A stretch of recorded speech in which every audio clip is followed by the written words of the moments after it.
દર્શક મિત્રો, વાત કરીએ બિગ ન્યૂઝમાં ગાંધીનગર તરફથી બ્રેકિંગ ન્યૂઝ પ્રાપ્ત થઈ રહ્યા છે। ગાંધીનગરમાં આજે જે રીતે ભાજપની પાર્લામેન્ટરી બોર્ડની બેઠકનો આજે બીજો દિવસ છે। જીતુ વાઘાણીની અધ્યક્ષતામાં આજે આ બેઠક યોજાઈ હતી। મહેસાણા બેઠક પર સંભવિત 40થી વધુ દાવેદારોના નામ સામે આવ્યા હતા। મહેસાણા બેઠક પર પેનલ કવાયત ચાલુ કરવામાં આવી છે। 4 નામ પેનલ માટે ચર્ચામાં આગળ આવ્યા છે। જયશ્રીબેન પટેલ, કેસી પટેલના નામની શક્યતા સેવામાં આવી રહી છે। રજની પટેલ, જીવાભાઈ પટેલના નામની પણ શક્યતા સેવામાં આવી રહી છે। નિરીક્ષકો દ્વારા કુલ 40થી પણ વધુ દાવેદારો સંભવિત નામની યાદીમાં આવ્યા હતા, જેમાંથી 4 નામની ઉપર કળશ જોડાઈ શકે છે। મહેસાણા બેઠક પર આજે વિગતવાર ચર્ચા કરવામાં આવી હતી। આજના દિવસમાં કુલ 11 બેઠક પરથી આ નામ સામે આવી શકે છે। સંભવિત ઉમેદવારોના નામ 11 બેઠક પર આજે ચર્ચા કરવામાં આવશે। ભાજપ પાર્લામેન્ટરી બોર્ડની બેઠકનો આજે બીજો દિવસ છે, જેમાં 11 બેઠકો પરથી સંભવિત ઉમેદવારોની નામની યાદી જાહેર કરવામાં આવશે। જ્યારે મહેસાણાની વાત કરીએ તો મહેસાણા બેઠક પરથી પેનલની કવાયત હાલ ચાલુ છે, ત્યારે 4 નામની પેનલની ચર્ચા આગળ આવી છે।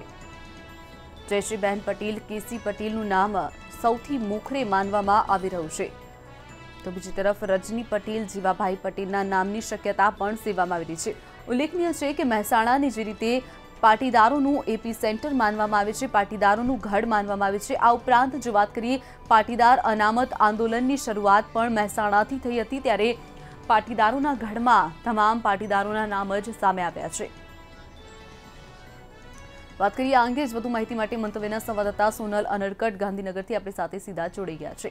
સોનલ, જણાવશો, જે રીતે આજે બેઠકનો બીજો દિવસ હતો, પાર્લામેન્ટરી બોર્ડની બેઠકનો બીજો દિવસ હતો, ત્યારે 11 બેઠકો પર ચર્ચા કરવામાં આવશે, જેમાં મહેસાણા ઉપર વિગતવાર ચર્ચા કરવામાં આવી છે। શું છે આ અંગે વધુ માહિતી?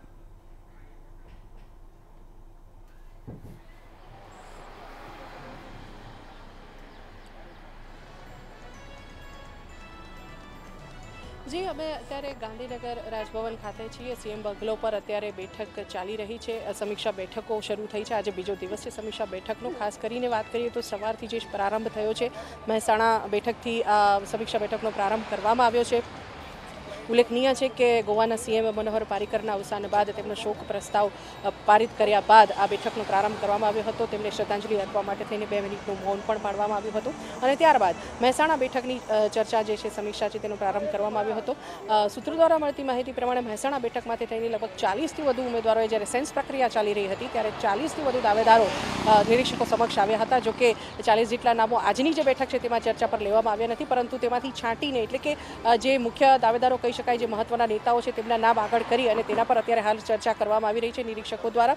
અને જે મુખ્ય નામ અત્યારે પેનલમાં જઈ શકે છે, જે આગળ છે ચર્ચાના ટોપ પર, તેમાં કેસી પટેલ, જયશ્રીબેન પટેલ, જીવાભાઈ પટેલ અને રજની પટેલ, જે પૂર્વ મંત્રી રહી ચૂક્યા છે, તેમના નામનો સમાવેશ થાય છે। આ 4 નામ જે છે ત્યાં પેનલ માટે અત્યારે આગળ માનવામાં આવી રહ્યા છે। જી, જે રીતે વાત કરવામાં આવે કે મહેસાણા એ પાટીદારોનું એપી સેન્ટર માનવામાં આવે છે, બીજી તરફ મહેસાણામાં જ અનામત આંદોલન જે રીતે પાટીદારોએ કર્યું હતું, ત્યાંથી જ તેના શ્રી ગણેશ કરવામાં આવ્યા હતા, એટલે જે નામો સામે આવે છે તે પણ પાટીદારોના જ નામ છે। એટલે કહી શકાય કે શું ભાજપની જે રણનીતિ રહી છે અને જે આધારે આ નામો જાહેર કરવામાં આવે છે, તેમાં વધુ એક વખત ખરા ઉતરી અને શું તેના પરથી જીત મેળવી શકશે ખરા?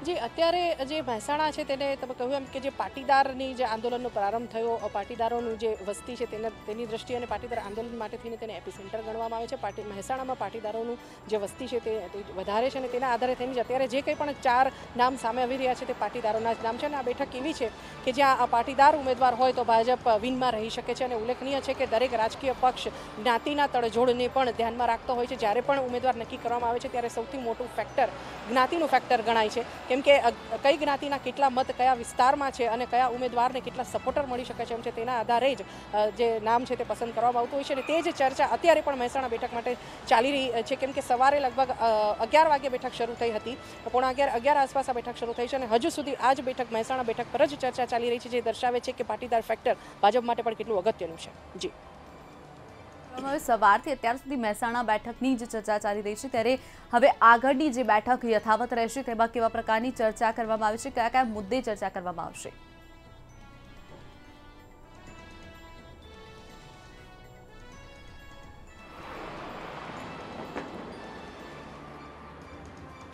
આગળની જે બેઠકો છે તે પાટણ, બનાસકાંઠા, સાબરકાંઠા, ગાંધીનગર, અમદાવાદ પૂર્વ, અમદાવાદ પશ્ચિમ, સુરેન્દ્રનગર, ભાવનગર, જામનગર સહિતની જે 11 લોકસભા બેઠકો છે તેની ચર્ચા હજુ પણ બાકી છે. મહેસાણાની બેઠક પૂર્ણ થયા બાદ પાટણની બેઠક માટે થઈને ચર્ચા હાથ ધરવામાં આવશે, પરંતુ હજુ તો મહેસાણા બેઠક પર જ અનિર્ણિત છે તેવું કહી શકાય, કારણ કે હજુ પણ તે મેરેથોન ચર્ચા કદાચ ચાલશે તેવું કહી શકાય આ બેઠક માટે થઈને.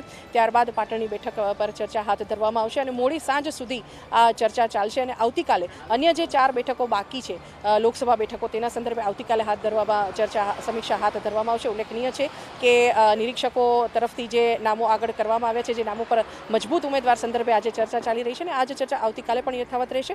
3 દિવસથી ગઈકાલથી આ ચર્ચા શરૂ થઈ છે અને આવતીકાલ સુધી આ ચર્ચા ચાલશે. 3 દિવસની આ સમીક્ષા બેઠકો બાદ જે નામ ફાઇનલાઇઝ થશે તેની યાદી જે છે તે 20 તારીખે કેન્દ્રીય પાર્લામેન્ટરી બોર્ડને મોકલી દેવામાં આવશે. જી બિલકુલ સોનલ, જોડાવા બદલ અને માહિતી બદલ આપનો આભાર. તો વાત કરીએ જે રીતે ગાંધીનગરમાં આજે આ પાર્લામેન્ટરી બોર્ડનો બેઠકનો બીજો દિવસ છે, ત્યારે તેમાં મહત્વની ચર્ચા કરવામાં છે. ઉલ્લેખનીય છે કે 11:15 વાગ્યાથી જે બેઠક શરૂ થઈ છે તેમાં અત્યાર સુધી માત્ર એક જ મહેસાણા બેઠકની જ ચર્ચા કરવામાં આવી છે.